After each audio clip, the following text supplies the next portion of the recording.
This evening, I would like to acknowledge our speakers. Our student speakers are Robert Jackson, representing our graduate students. Would you stand, Robert, so we can just introduce you?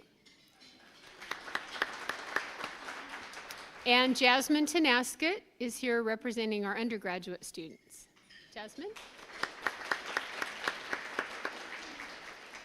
I also would like to introduce Dr. Daryl DeWald and Rebecca DeWald, who is a wonderful alum of our college, and we're very pleased that they are here. Dr. DeWald is our Chancellor for the Health Sciences and WSU Health Sciences and Vice President. And I'd also like to introduce a couple who came not only on the day that they moved, not yesterday, but today. They moved out of their home that they've lived in for, I think, almost 30 years. And they are celebrating their 61st anniversary and chose to have dinner with us instead of going to Twiggs, which is right down the street from them. So Bob and Charlene Clark, happy anniversary.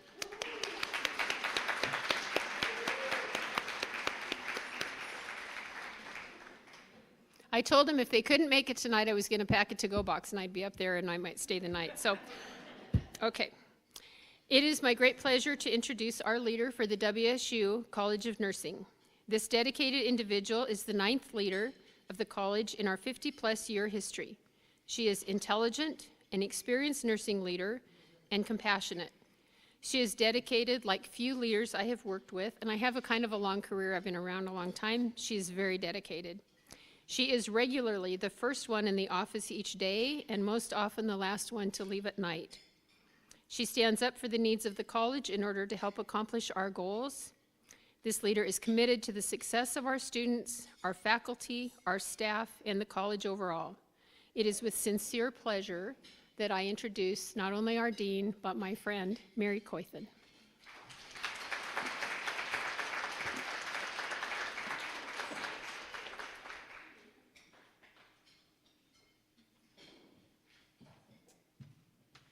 Well, good evening, everyone, and welcome. I'm going to open the celebration tonight with the WSU Land Acknowledgement. It's the way we often open every meeting.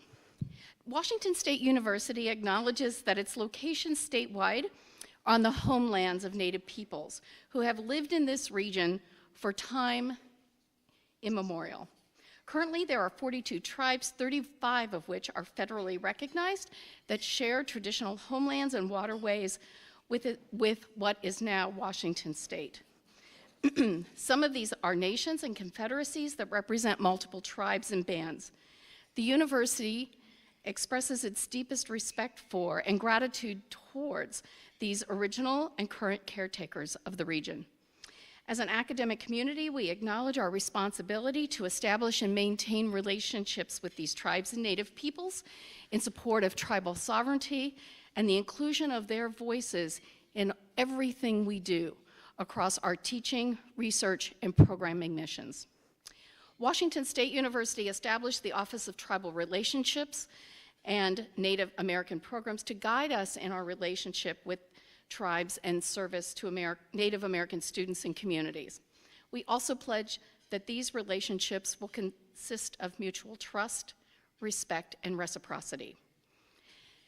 As a land-grant institution, we also recognize the Morrill Act of 1862, established land-grant institutions by providing each state with public and federal lands, which are traced back to the disposition of indigenous lands. In 1890, Washington State received 90,000 acres of indigenous lands, designated to establish Washington State University. Washington State University retains the majority of these lands to this day. We acknowledge today that the disposition of indigenous lands was often taken by coercive and violent acts and the disregard of treaties. For that, we extend our deepest apologies. We owe our deepest gratitude to Native peoples of this region and maintain our commitment towards reconciliation. It's wonderful to have each of you here tonight. As I have done each year since joining the Coug Nursing faculty, I have identified a word that captures our approach to a new academic year. This year, I decided I wanted to celebrate. all that Coug nurses do for our community and all that we have accomplished in spite of the many challenges we faced since 2020. I also thought that as we gear up for our 2024 accreditation visit, we as faculty and students need to focus on our many strengths, as well as the promise that the future holds for our college. It's often easy to highlight what is needed and what additional changes are necessary, but we have so many things to cheer about, and we have been focused all year on celebrating our faculty and students, our staff, and our alumni, and all of the wonderful changes that have taken place, including a recommitment to regular and ongoing faculty development and enrichment, expanded student orientation and engagement opportunities across the college and campuses, and additional support staff to facilitate and expedite student and faculty work. I'd like to take just a few minutes to share some of the particularly impressive celebratory highlights from this year. At the end of September, we celebrated a truly outstanding alumna from the WSU College of Nursing. We were honored by Dr. Jennifer Menzick Kennedy at our second annual homecoming weekend. Jennifer is currently the president of ANA, which is the National Nursing Professional Organization. What an honor to have an alumna from WSU Nursing serving as the leader of professional nursing in this nation. She also received our first Alumna of the Year award, and we plan to continue this as an ongoing tradition. We also celebrated Charlene Clark, in the back there, with the Founders Award for her ongoing support of college and national leadership in practice and simulation for education.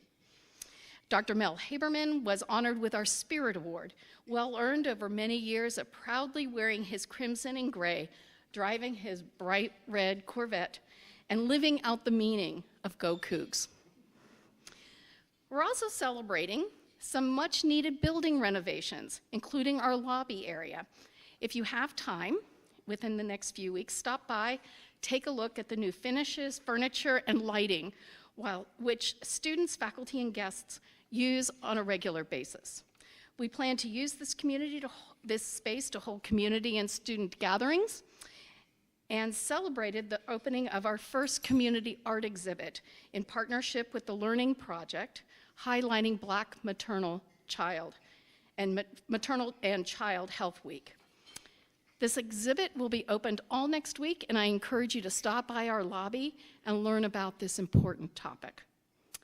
As we continue to build out this space, the next phase will be to complete a Center for Student Excellence right inside the front door of the building, communicating that we are here for our nurses and our students. They will be able to access new student information, talk with advisors and academic success coaches, which we've hired this year. They'll be able to learn about scholarships and other financial aid. Another source of pride for Coug Nursing has always been our practice and simulation labs. In order to remain at the forefront of simulation and experiential education, we are engaged in early stages of renovating and expanding our Center for Experiential Learning. As you know, technology expands and changes very rapidly, and it's critical that our students and faculty have access to state-of-the-art simulation, equipment, and opportunities. As nursing transitions to competency-based education, it becomes even more important that we address our aging simulation facilities and resources so that students are work-ready and well-prepared.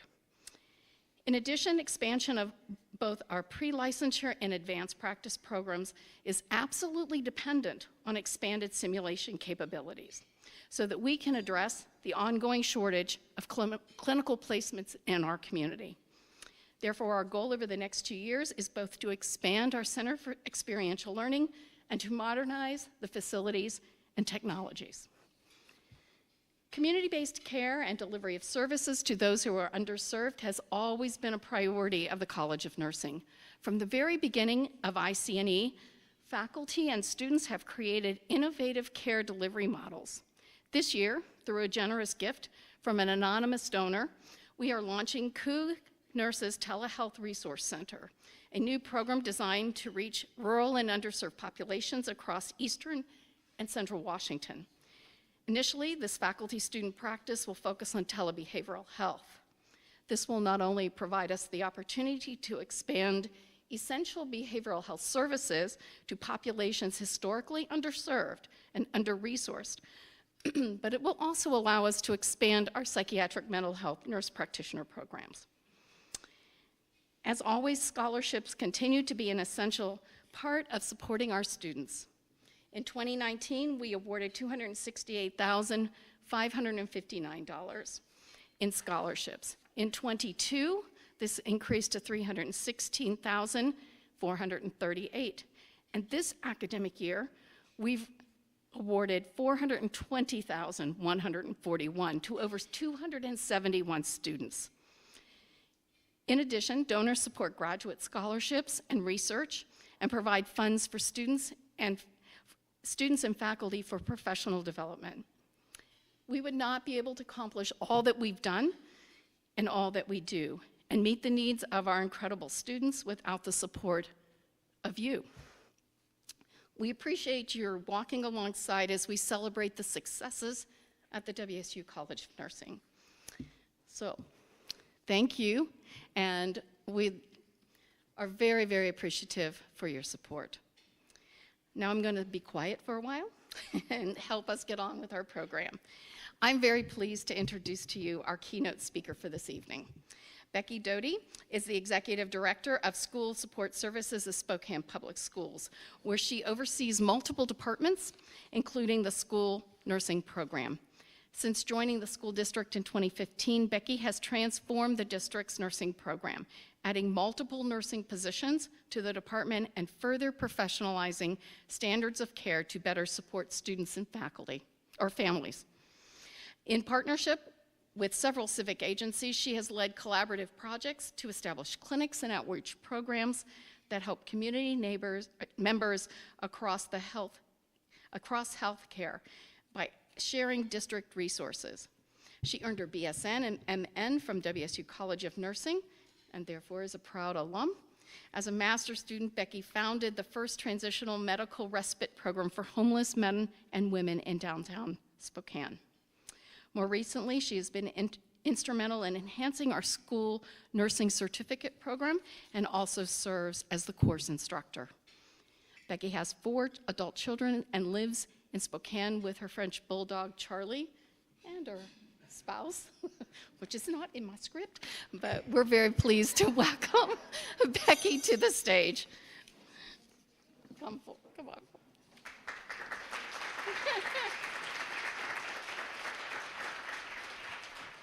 I'm gonna get rid of this stuff.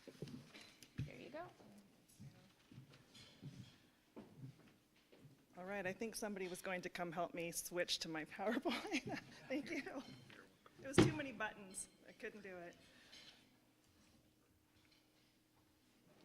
All right. Well, thank you for the warm welcome. And sorry, Ryan. Like Charlie made the list, but not you. So my name is Becky Dowdy, and I have had the great pleasure of overseeing the 43 school nurses at Spokane Public Schools for the last 8 years. I am a WSU grad, and I love to hire the nurses from here. Just putting that plug in for you guys. Because I know that these men and women come to work well prepared and with a heart for serving our kids. About a year ago, I started teaching the school nurse certification course here at the College of Nursing. The class provides nurses the specialized training required to provide health care in the school setting. Tonight, I am honored to be here to help celebrate the legacy of a school nursing rock star, truly one of the greats. Linda Bordwell was a longtime award-winning school nurse at Spokane Public Schools. She was widely recognized as a nurse educator and health advocate. Even after she retired, she selflessly gave her time to improve the health of our kids. She was a consistent presence at our district vaccine clinics. In fact, that is where I met Linda my first week in this job. I was standing in the gym at Shaw Middle School wondering what I had done by taking on this new role. I was looking at the task of delivering care to 30,000 kids with a staff of 29 nurses. I felt a tap on my back and someone said, "Let's get coffee and I'll tell you what you've gotten into." It was Linda. I will always remember that moment, not only for her sense of humor, but for the offer of a lifeline in a very overwhelming moment. Considering Linda's commitment to the health of our kids and our community, it should be no surprise that in her final days, she established the Linda Bordwell Educational Fund for School Nursing. This generous scholarship will ease the financial burden for nurses who seek school nurse certification. The first students to benefit from Linda's generosity completed their coursework 2 weeks ago. They asked that I share their appreciation with Linda's family tonight, so thank you. So while I'm here, I'd also like to share the importance of the work my nurses do every day. There is a misconception that it's all ice packs and bandages. That if you want an exciting nursing career, you should avoid school health. For any nursing students in the room tonight, no, this is not where nursing dreams go to die. That could not be further from the truth. Consider this for a moment. The school nurse is the only healthcare provider many of our students ever see. We have a unique opportunity to impact the health outcomes for every child in our care. It is truly whole child, upstream, preventative health care. Our kids are getting sicker. Every year, the number of students with chronic illness and life-threatening health conditions has increased. The acuity has increased. Right now, we are seeing a post-COVID influx of kids being diagnosed with type 1 diabetes. Our health rooms look more like urgent cares, with upwards of 50 students' visits recorded daily. The need is enormous. However, the state only funds 5 of my nurses. 5 nurses for 30,000 students. While I am fortunate that our district has prioritized the need for each student to have access to a nurse, we won't stop advocating for more staffing until we have a nurse in every school. COVID hit us hard. Kids came back to us in crisis. The amount of trauma we are seeing in our schools would blow your mind. Before COVID, I would have told you that at the secondary level in particular, more than 80% of the care provided by my nurses is mental health. Now this is true across all grade levels. Counselors and mental health therapists are fully booked and overwhelmed. The school nurse is uniquely positioned to offer this support because the health room door is always open. Nurses have the knowledge and training to triage mental health crises and provide referrals to care. But oftentimes, what that kid needs is an adult who cares about them and is available. This is a picture of Adam, one of my middle school nurses. He chooses to work with middle school kids. I wish he could be here to tell you some of those stories. Adam feels a calling to work with kids this age because he has experienced mental health struggles. He can reach these kids where they are at. Yes, he can take care of the medical and physical needs of the students, but more importantly, the kids seek him out because they are hurting and they know he will listen. They also know he will give it to them straight, which works remarkably well with middle school students. Really, the ultimate goal for all of our students is that when they leave us, they are able to safely self-manage their health needs and become healthy adults. Like all nurses in every corner of healthcare during COVID, school nurses stepped up when their communities were in crisis. They put concerns about their own health and safety on the back burner in order to serve others. We were one of the first Washington districts to develop a COVID testing program. This is a picture of Jen, our nurse at Shadle Park High School. She was one of the many nurses who provided drive-up testing to students, staff, and families. 6 of our nurses volunteered to provide round-the-clock contact tracing for the students and staff. They worked 7 days a week to ensure that we minimized exposure to the virus and kept kids in school. While they've always been the only healthcare provider in the building, overnight, my nurses became the provider, the COVID expert, the comforter, the protector, and the caretaker for all. We even retrofitted a van and named it the COVID Cruiser to safely transport symptomatic students home without infecting others on the bus. When we finally had a vaccine, my nurses once again answered the call to serve their community. They volunteered their time to organize COVID vaccination clinics.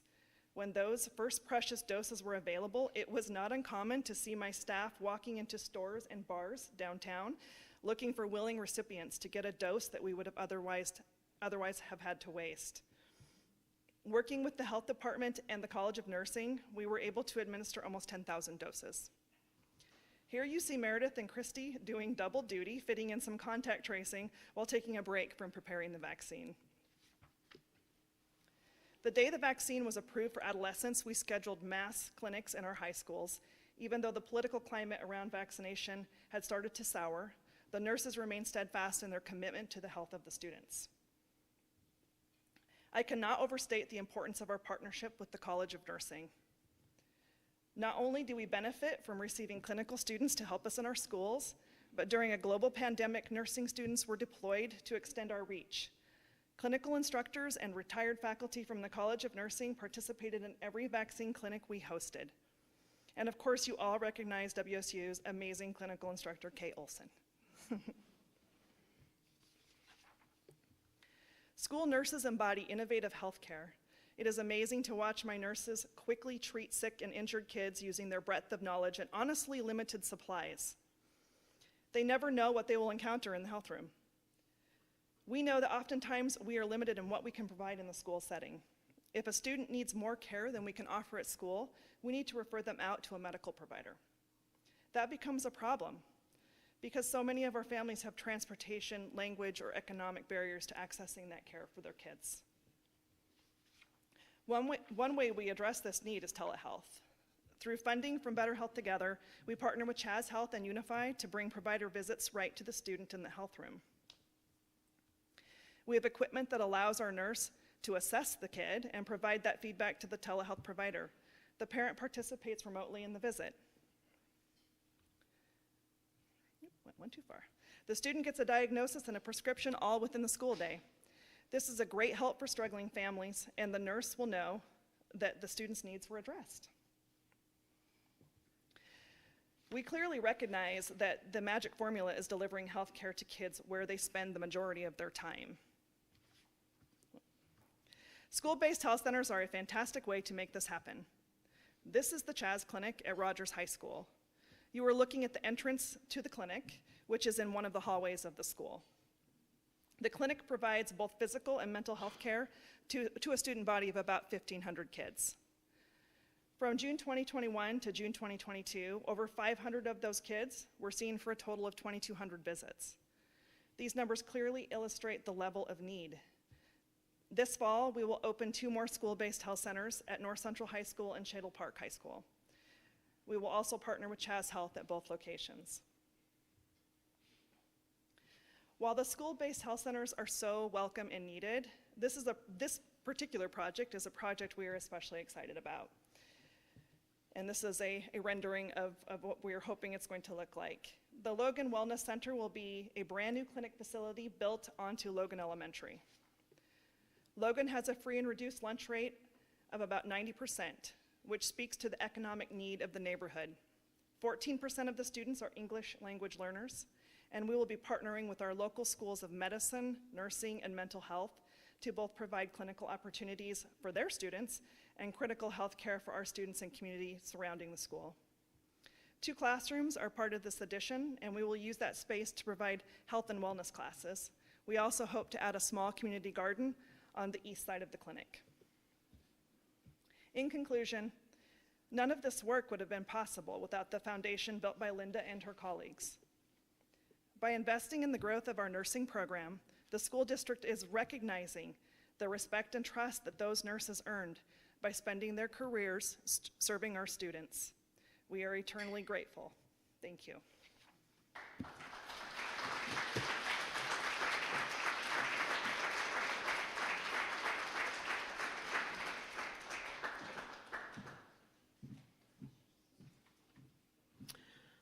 One of the greatest privileges of the work that I am so fortunate to do is working with amazing people who want to do amazing things. I would ask that Linda Bordwell's family please stand up, her husband Dwayne, her daughter Julie, brother Jeff, and sister-in-law Nancy.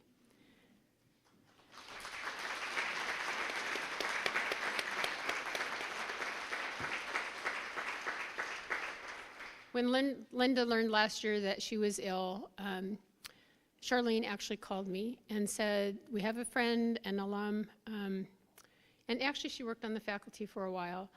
Linda was in the first graduating class, and she wanted to do this, and it was so important. And one of the last things she did, as Becky said, was signing the gift use agreement to guide this gift.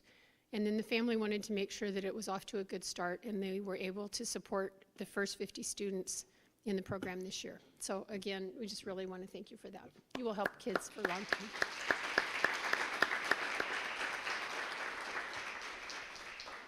And again, I want to introduce Robert Jackson, Bob, who is going to represent our graduate students this evening. Bob, you want to come up? Thank you.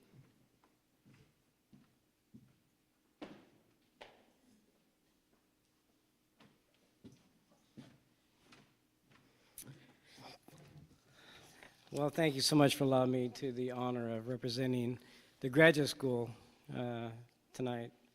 It certainly is a humbling thing to be asked to do that.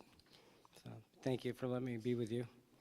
You know, my journey, like a lot of people, to become a nurse practitioner has been, well, let's see, it hasn't exactly been very straight. It's been circuitous, it's been full of potholes, the Spokane-sized potholes, and you know, those 3-bedroom, 2-bath house potholes that we get every spring. That's been my life, but it's been good. And I've had lots of people that's really encouraged me along the way. Like incredible a guidance counselor I had in my high school, and she said this. She said, "You will fail at everything you do. You will fail at going in the Marine Corps. You will fail going to college. You will fail." And I'm like, wow. You're a guidance counselor?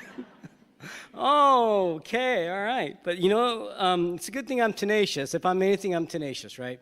So it's a good thing because with people like that in your corner, you know, you got to have some tenacity about you. So I went to the Marine Corps and did well and served our country there, and then I went on to college. And I picked a school in the middle of nowhere because I knew if I spent my life on the beach, and if I knew that if I continued spending my life near a beach, I'd never finish. So because it'd be bikinis and surfboards every day, so that's just not cool. So I found a place in the middle of nowhere, Cheney, Washington. Thought that would be safe. Wasn't safe, but I fell in love with this area, and so we've been here ever since.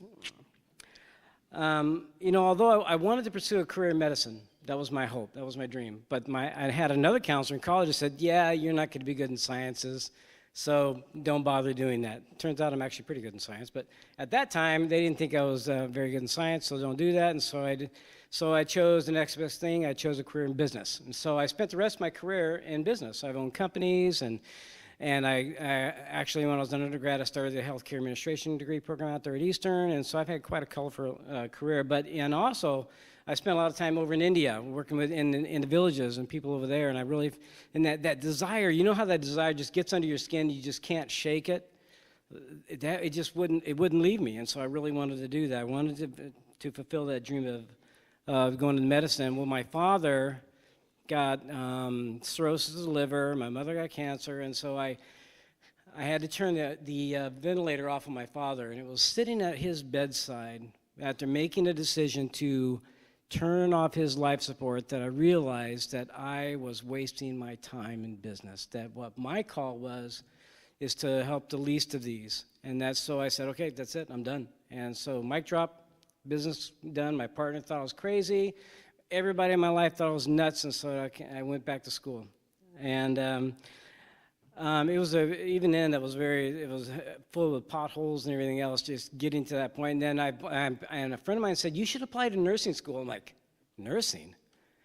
No, it was not on my radar, but I thought, okay, well, this sounds... So I applied to nursing school, and WSU said yes. And I'm like, what? You guys need a vacation. So I came to WSU, and they opened their arms. They let me be a part of this wonderful undergrad. Clearly, I was the elder statesman in my class, but it was really a wonderful ride, and I met lots of wonderful people. But you know what I found out though is that sometimes when you get a dream under your skin that just won't let go, you know what I'm talking about? how do you calculate the power of that? How do you calculate the power of a dream? You know, what causes someone to give up everything that they've ever done, business and everything, and give it all up and go back to school? I mean, really, right? I mean, the power of a dream is more powerful than I know of. People are willing to scale insurmountable odds and to see that through. There was a woman. Her name was she was a swimmer. Her name was Florence Chadwick, and she had a dream, and she wanted to swim from Catalina Island to the coast of California, which is about a 26-mile swim. And the people everybody there said, yeah, you can't do it. You're too young. You can't do it. You have what they called no reputation. So undeterred, she said, okay, fine. And so she went over to England. She swam the English Channel from England to France.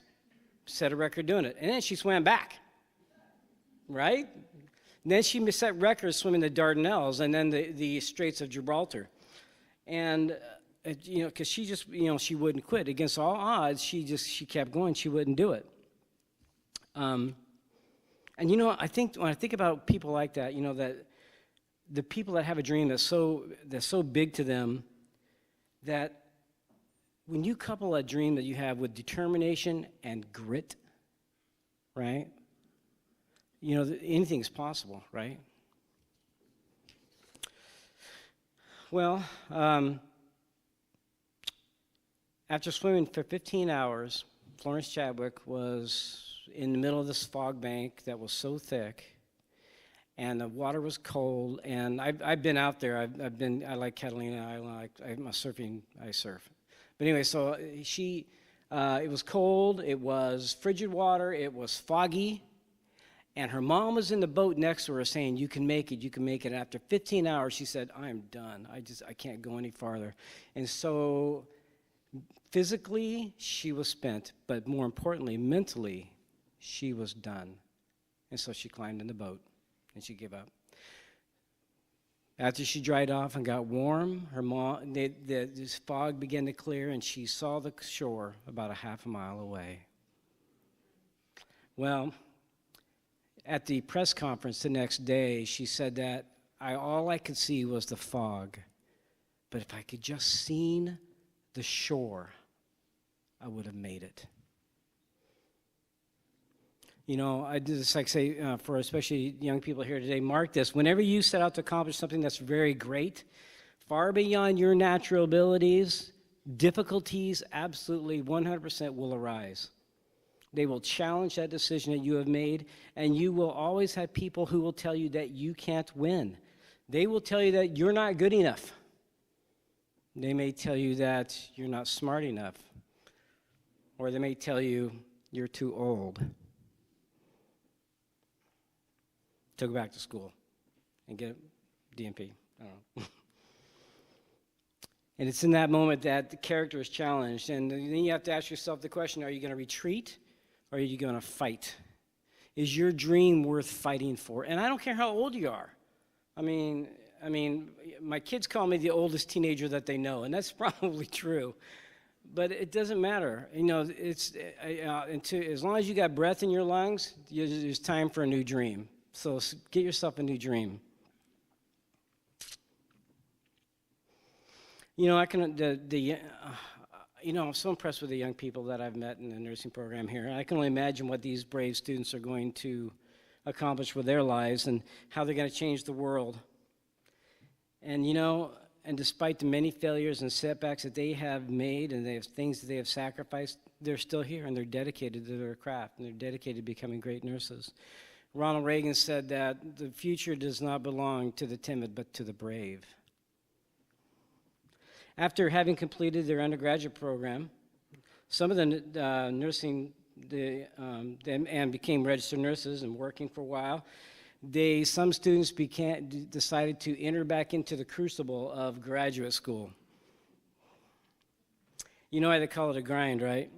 Because it will grind you into a pulp.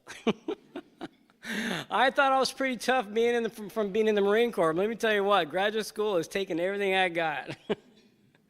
But I tell you what, I've learned so much in the process, and I'm so grateful for my teachers. So To our professors, and to those of you who support us administratively at the School of Nursing, please accept our heartfelt gratitude, for all that you have sacrificed for us every day. And that, your sacrifice has not gone unnoticed. Sometimes it might feel like you're unrecognized, but we appreciate you. And so, you know what? If no one has told you lately, on behalf of all your students, thank you. Can we give our students? Yeah. We love our professors and the people at WSU. And to our esteemed donors, thank you so much.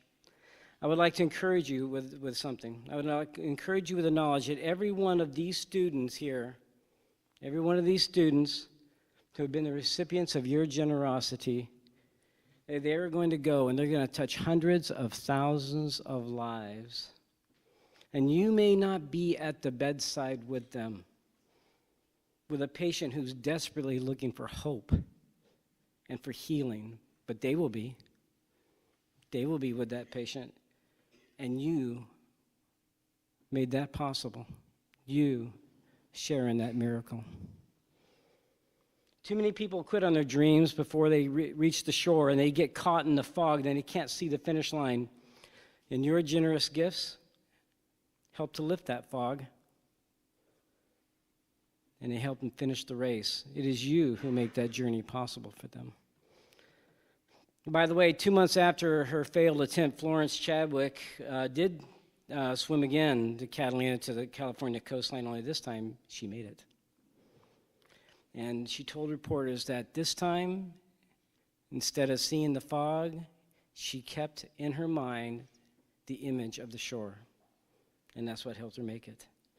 So to my fellow students, lastly, I would like to say this to you: keep swimming.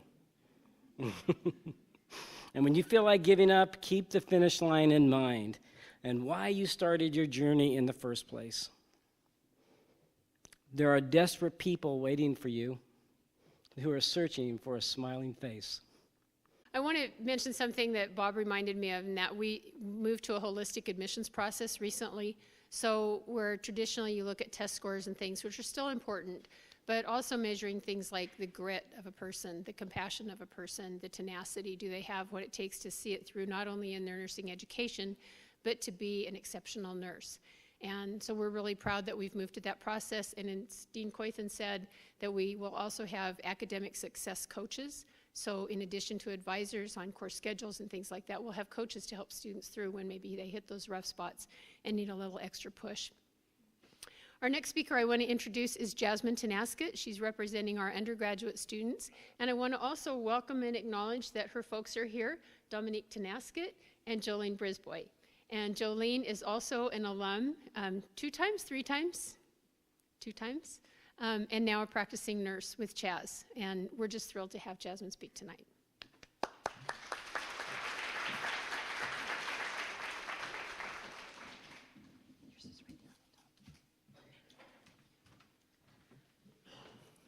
Hello, everyone. My name is Jasmine Tenasket. I'm a first semester senior student here at the College of Nursing, which basically means I got 1 more semester after this one till graduation. Yeah. I'm super thankful to be here speaking with you all tonight. It's so surreal to be in this moment right now, almost done with nursing school and being able to give thanks to people who have had a huge contribution to my education. I've always known that I wanted to be in healthcare, and at first I was pretty set on being a physical therapist, but quickly realized that I wanted a different role in the healthcare team. I didn't really vibe with them. I vibed with the nurses. I liked them a lot more. I wanted to be the person that the patient remembered and the person that would be the closest with the patient and someone who was involved with a lot of the behind-the-scenes healing processes. I also can't help but think that my mom gave me a ton of inspiration to be a nurse. Watching my mom graduate from WSU College of Nursing to getting her DNP from here as well, she's really shown me what an impact healthcare workers can make on patients and a community as a whole, and how this specific community at WSU helps build up their students from the beginning to the end. They're always going to be with you from when you start. They're not going to let you fail, which I really, really appreciated. My favorite part of nursing school has been going to clinical and getting the chance to connect with a lot of different patients each week, especially when I meet someone of my same culture. Watching their face light up when they realize someone like them is in the room and even a part of their healthcare team is so special to me. One of my favorite patient stories is when I spoke to a grandmother who was taking care of her 1-year-old granddaughter. At the end of my day, I went to go tell them goodbye, thank them for their time, and this is when she thanked me, and she told me, "I'm so glad we're training our Native girls to take care of our little Native girls." This is like what it's all about for me. I want to be a role model, and I want to be someone my patients and their families can trust to take care of them. I want to continue to serve my community as a nurse and as an advocate for future healthcare students when I graduate. I hope to advocate for more students like me who never thought they would make it to this moment, and for students who don't have anyone to advocate for them. I want to tell them to keep pushing and never give up. The timing is always right, no matter what. Sorry. My hope is to never stay stagnant in my career. I want to always progress and move forward with my education and experiences. I hope to start my career in pediatrics and hopefully move forward to labor and delivery someday and eventually in women's health. Without the kindness of the donors here tonight, I wouldn't be able to be living a dream I've worked so hard for. There are many points in my prerequisite careers where I wanted to give up, and it's even told by previous advisors, not at WSU, that I should. With the support of my mom and my dad and many WSU professors and personnel, I've almost made it to the finish line. Thank you so much for your generous donations towards my education. I hope you can see how truly thankful I am for this opportunity and for the blessing of receiving an education like this. And lastly, I hope you can see the impact that this could have on future students as well. Thank you.